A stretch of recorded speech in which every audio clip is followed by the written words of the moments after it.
Hey everybody, back with another video. In my last video we did this Space Duel, quick little video of me getting this Space Duel in the basement, and we are now going to do something special with it. I got something a long time ago that was, I think it was like 3 or 4 years in the making, and I've probably had it for 3 years or so. But it is a kit that allows you to play a bunch of Cinevectron games in a Space Duel cabinet. There we go. Put on the lights a little bit. Because the Space Duel has, man, I need to clean this control panel. But two players, 5 buttons each player. It's optimal for the Cinevectron FPGA kit that allows us to play some of the excellent 2-player games. So we're going to go to the bench and start putting that together. Okay, here we are at the bench, and I have the Cinevectron component set up. It comes with this DE0, which is like an FPGA or ASIC kind of off-the-shelf product, I think, that Toledo Fly or programs or something. And it has 2 connectors that then go to this interface board. This interface board has connectors for native Cinematronics games, as well as, like, I think these are the monitor connections or something. And then it has this that interfaces with a Asteroids or Asteroids Deluxe directly out cabinet harness. But I'll learn a little bit more about this as I go, because I haven't read too much about it. But I just know that these two connectors here connect to these 2 connectors right there.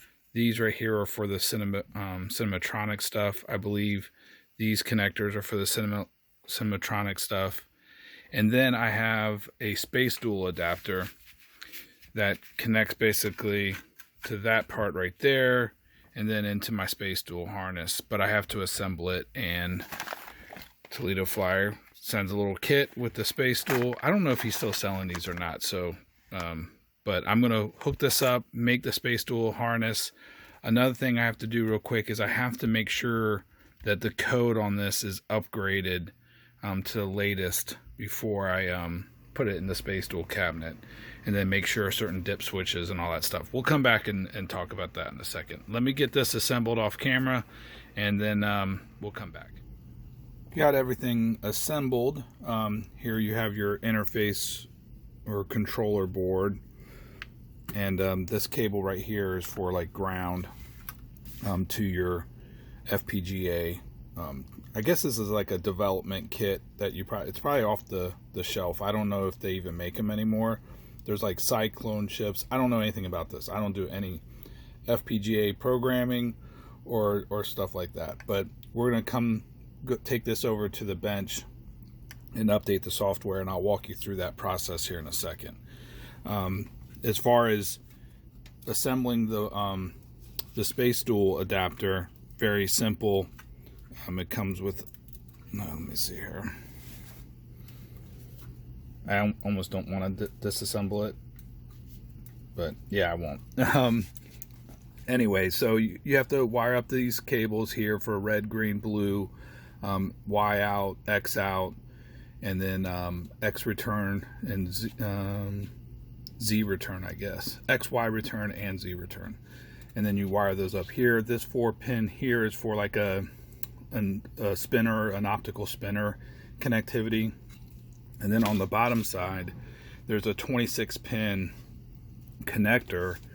I couldn't find the cables that Brian shipped to me, so I just stole one from my pinball, and it goes into the interface controller of the Cinematronic. So that maps, basically, there's a control map file that you load into this USB port here that will map the Space Duel controls over to that right there. So I still need to connect that, but it was really just a couple resistors, couple headers, couple caps, couple transistors, some additional resistors. I mean, it was super easy to assemble, and then you just solder and connect those wires there. Let's see what else we have. From a jumper standpoint, we're going to be putting it into a color vector. So we change that from black and white to color. I have my X and Y inversions default. So that's how they're supposed to be, just like that. This one's supposed to be down, this one's supposed to be up. And I think that's the only other jumpers. Oh, black and white goes to color. Oh, there's two jumpers for black and white and color. One there and one right there, I guess, as you can see. All right, pretty simple. I have never used this before, so we're just, and this is one of the problems when you delay like using something for so long. I literally have had this for like 3 years. So things change. So let's go and try to get this FPGA software upgraded. Let's see how this works out. So the first thing is you have to download the Quartus Web Edition software for 13.1. It's like a 4 gig download. You might be able to choose, like, just choose certain software packages, like instead of having downloading the entire 4 gig. But I just downloaded the 4 gig image and saved it to my desktop, and then extracted it, etc. And then that puts it under this Quartus thing here. So we launched the Quartus software.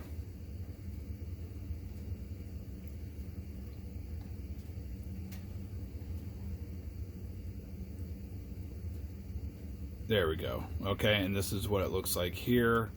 The other thing is, as you can see over here, I need to plug in my USB to this real quick. Can you see that somewhat? Where's my USB at? Boom. Here we go. Like that. And I am going to power it on with the power button. And you can see that actually hit something. You can hear the noise of my driver. Let me go to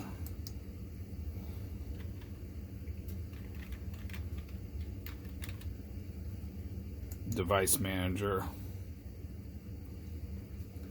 And then under my Universal Serial Bus Controllers, I should see...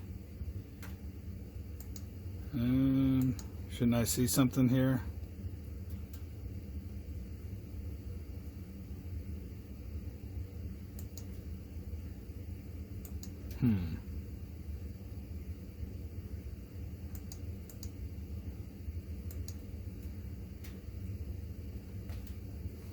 I saw something there before. Oh, okay, maybe it was... there we go. Altera USB Blaster. Hopefully y'all can see that somewhat through the thing over here. Yeah, Altera USB Blaster. Make sure my cable wasn't connected all the way, I guess.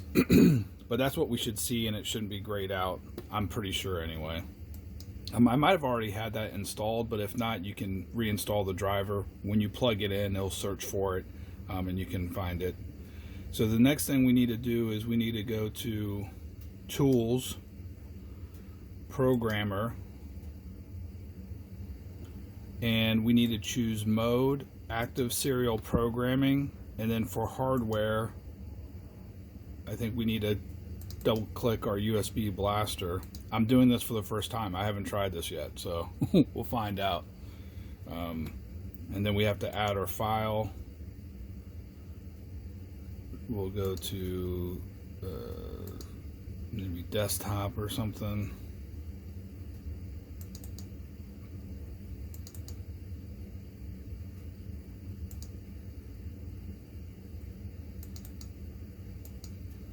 FPGA version 112 multi-game, Cinevectron multi-game. That's what we want. Okay, and then we want to program and verify. And then I guess we hit start. So here goes.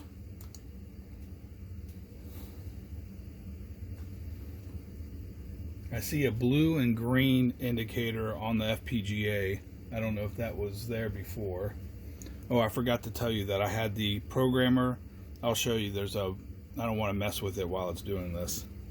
It says progress 3%, but there's a dip switch on the FPGA dev system that is a program, or what's it say?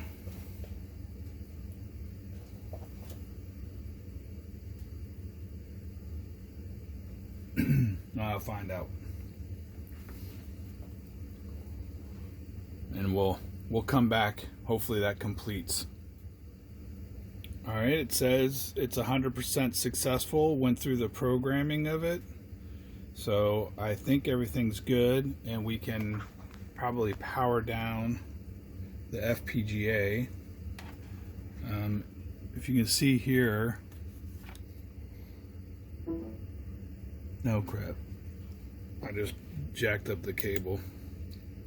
We'll unplug it, but basically there's a dip switch right here that says programming. I can't really see it myself.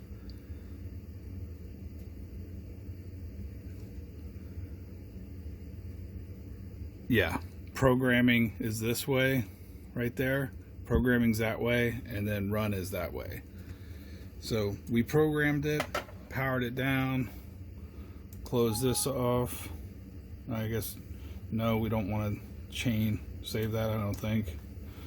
Then close that, and we're done programming the FPGA, or updating. All right, we have to hook up the interface cables here. So this is 0, and this is 1, and this is 0, and that's 1. And they are keyed. So we'll do hook up 1 first.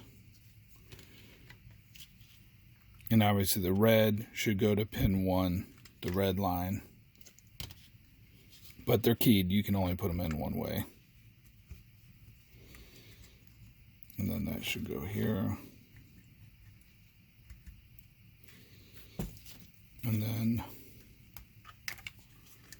this should go here.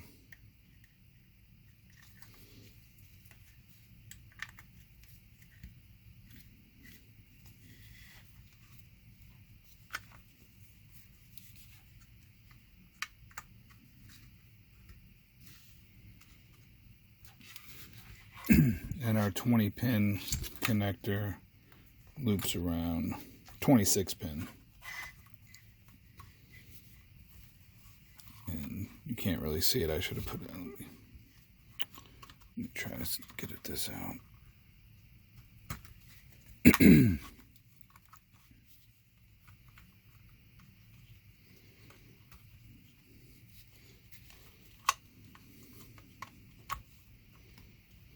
Just like that. So now it is fully assembled, and we can put it in the cabinet, into our Space Duel cabinet, but I still need to use this USB controller. I gotta load a new control map into a formatted USB. I'm not gonna show the download, but you download basically the control map file and then put the USB stick in here. When you power it up, it will read from that and remap the controls. That's my understanding, but you have to wait like 30 seconds. The other thing is, you want to make sure after you program the FPGA is you move this dip switch from the programming to the run. And we also have to adjust these programming switches here as well. Let me come back to that. Okay, for dip switches, we have analog. This is going into an Atari cabinet with an analog vector monitor versus a Cinevectron, which is digital. So we're going to hit switch 9 to on, and then the rest of them really should be off. These two over here, I think either 1, 0, and 1 display, determines what's displayed on this hex reading. That's probably for troubleshooting or something like that, because right now it's going to be showing unmapped input outputs. IOs, unmapped IOs is what it's going to show, but you can flip these to change what the LEDs there display. And then if you had a specific type of Cinevectron monitor, you would hit dip switch 8 on, but I'm going into Atari, so I don't have that. And then you have menu lockout, which is the dip switch 7, We don't want to do that. We want that off. We want access to the menu. And then if you want encoder for like a Tempest spinner or something like that, you need to flip this one on. But I don't have a spinner in my Space Duel setup. So that's pretty much it. And then we're just going to plug this in, and it gets its power, I assume, from these cables over here, from the interface board via the AR2 coming from the Space Duel cabinet. So I think we're all set, except for I need to get the control map ready. Alright, just real quick, the control map, download the control map for Space Duel version 2, unzip it, put in a FAT32 formatted USB. Here I have some BitKit ROMs, some other ROMs and stuff in here, but I put it control map.bin, so as long as it's in that format it should be fine. And then we're going to stick that USB into the interface. I was doing some reading about the FPGAs and stuff and what exactly is Terra ASIC and stuff like that. Obviously this is well, it's not obvious to me originally. This is a developer kit, I guess, for the Cyclone 5. I think it has system on a chip stuff, like it has ARM processors and stuff. It has a whole bunch of other things going on with it. And then he created the interface board and then the Space Duel adapter, which is interesting. That I don't know. I asked Brian why maybe he went that route. I believe this is also his creation. This is the FPGA Exide board. I have yet to find a cabinet that it goes in. Let me see. And it uses a Cyclone 10, and maybe it's probably not emulating, or recreating the microprocessor within the FPGA, because there's not a separate microprocessor. I'm kind of getting fascinated by this. I don't know why. Why did these different guys that do the FPGA choose different methods here? This is a Milestar FPGA from J-Rock, and it's got the Spartan 5 chip that probably doesn't even get made anymore. You can see the size difference too. Like there's a Spartan 5, there's a Cyclone 10, for instance. So that's kind of interesting. This is made by Xilinx. This is made by Intel, who acquired a company called Altera or something like that back in 2015. This is all stuff I just learned real quick. But for J-Rock, he puts the microprocessor, the CPU actually on the board, and then FPGA for the logic. And this is the bit kit by CraftyMech, which also uses, I think this is a Spartan 6 versus, and maybe this is his original board. He might use a Spartan 7 in the newer ones. But you can see it's like different FPGA. And again, I don't believe there's any microprocessor here. This is like RAM, I think, or memory, which is interesting. Let's see there, Spartan 6, you can see that.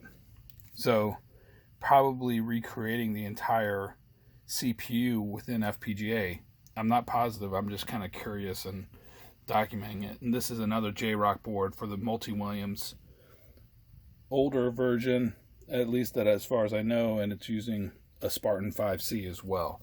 So Spartan 5C, Spartan 6, Spartan 5C, all by Xilinx. And then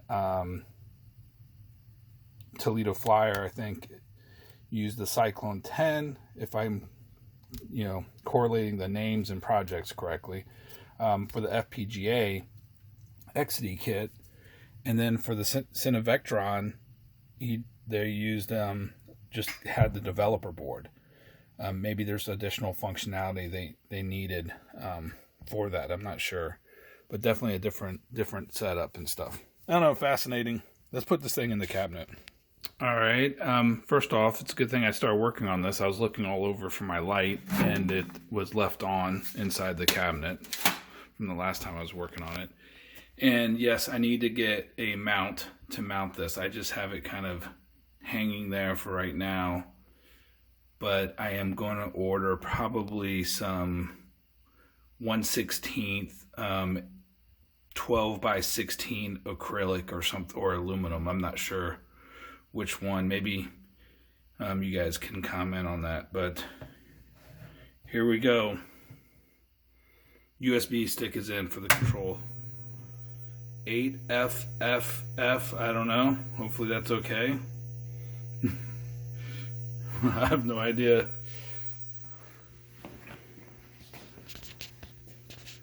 I'm getting something on the screen. Yeah, there's Space War or something is playing. Or, I see it. I don't know, it said wait 30 seconds to load the controls. And then we'll check it out from there. We'll unplug the USB and then see if it works. I'll let it go for a little bit just to make sure that control map got loaded in there. All right. All right, QB3 I think is what it's called, and we're recording. We're live, and we're gonna do two controllers, oh my god, how do you want to say that? Two controllers, two people, two players, two people, one player. Exactly. Yeah, because this game requires 2 joysticks. And we don't have 2 joysticks. Oops, sorry. Okay. And we're supposed to run into the $, but we keep shooting it. It's me.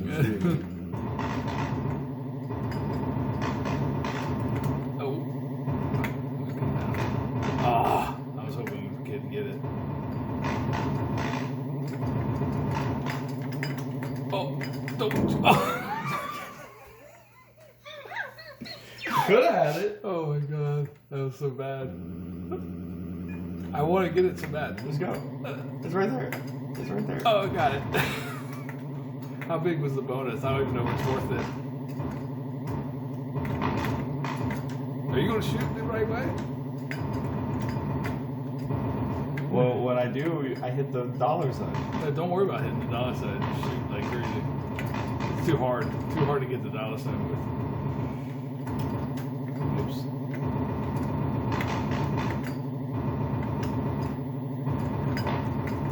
I gotta adjust the monitor. I can't see where I'm going at the corners. It seems like it's the right size until it isn't. Nice. All right, there we go.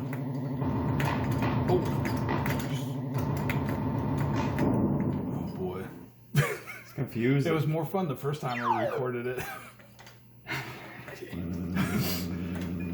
Oh.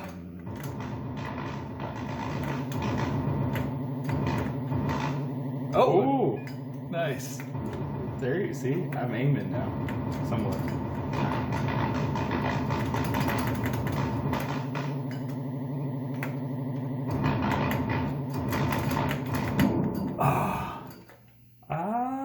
Oh, we got 2 more guys left. Nice. Maybe those were my bonus.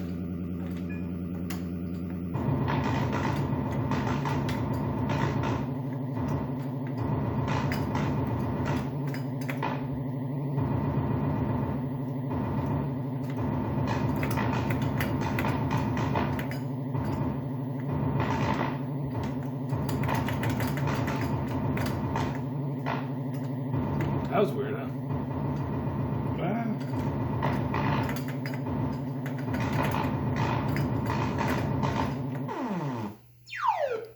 Nice work. Nice. Starting to get the hang of it. I'm just going up and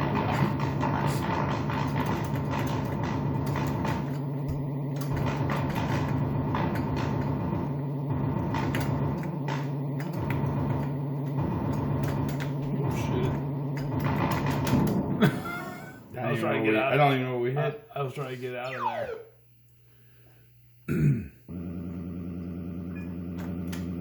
Oh.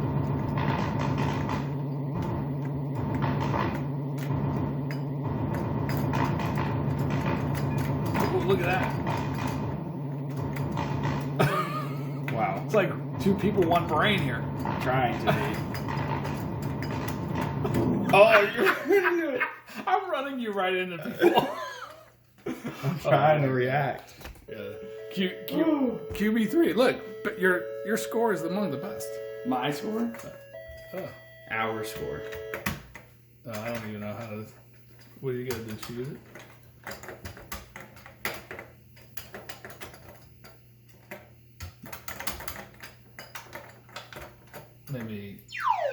again. Don't worry. Put it on game tech info. Tech info says FPGA version 1.12, CPU 1.00, menus version .16. Now the only thing that's interesting to me anyway is the dip switches. It says 101111. I messed with the dip switches on the FPGA and it doesn't impact those dip switches, so I don't know what those dip switches are referring to, honestly.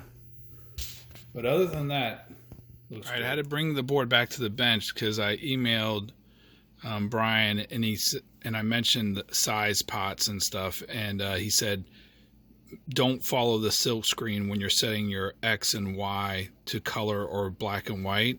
Follow the manual.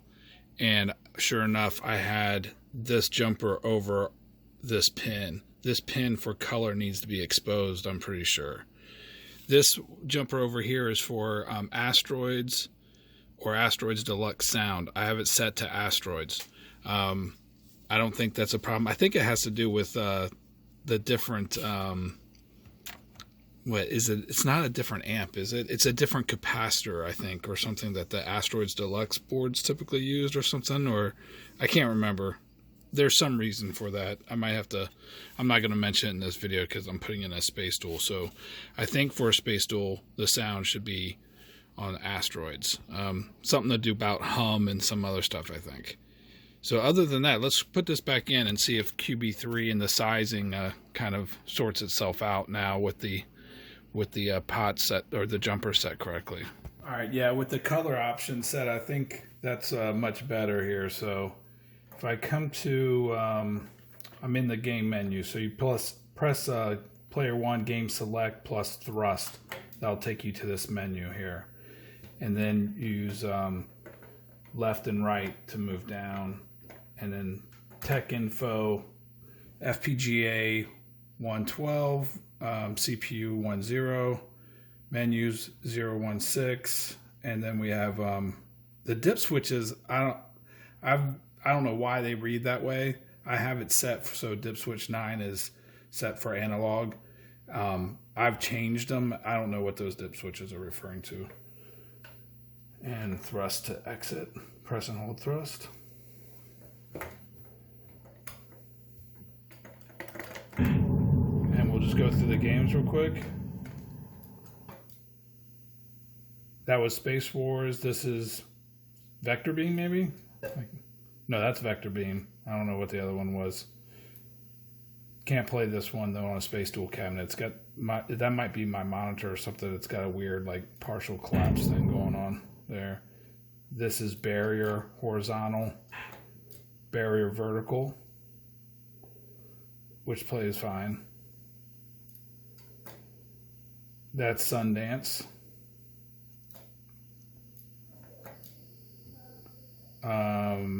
Whatever that knight sword thing is. I can't remember the name of the game.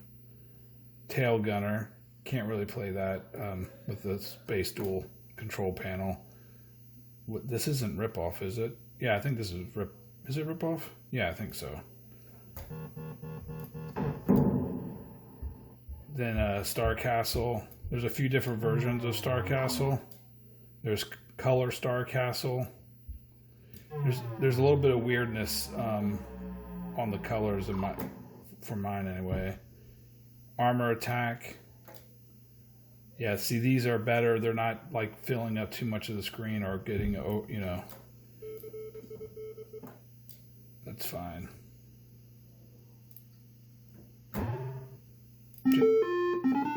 Boxing Bugs, War of the Worlds, Demon, I think. And then QB3, which we already played.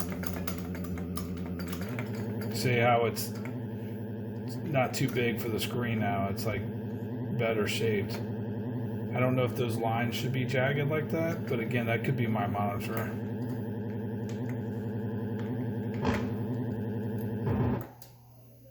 And then there's some game called Ping, I guess, that you have to buy from outerworldarcade.com.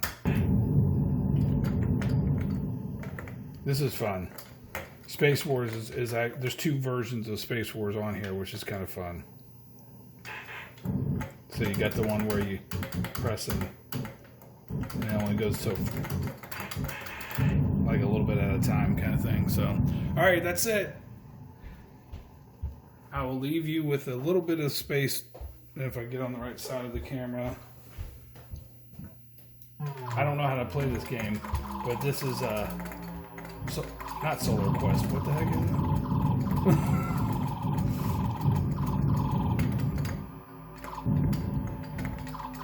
it? Star Castle.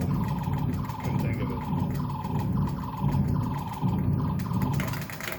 Damn.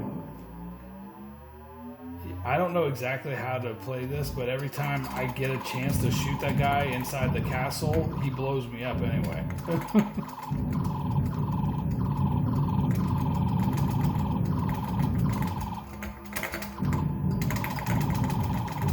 And then his castle walls get built back up. I don't know. Seems a little crazy.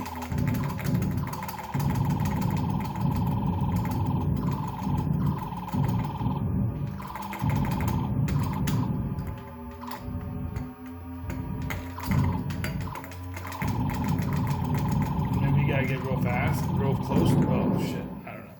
All right, that's it, guys. Cheers.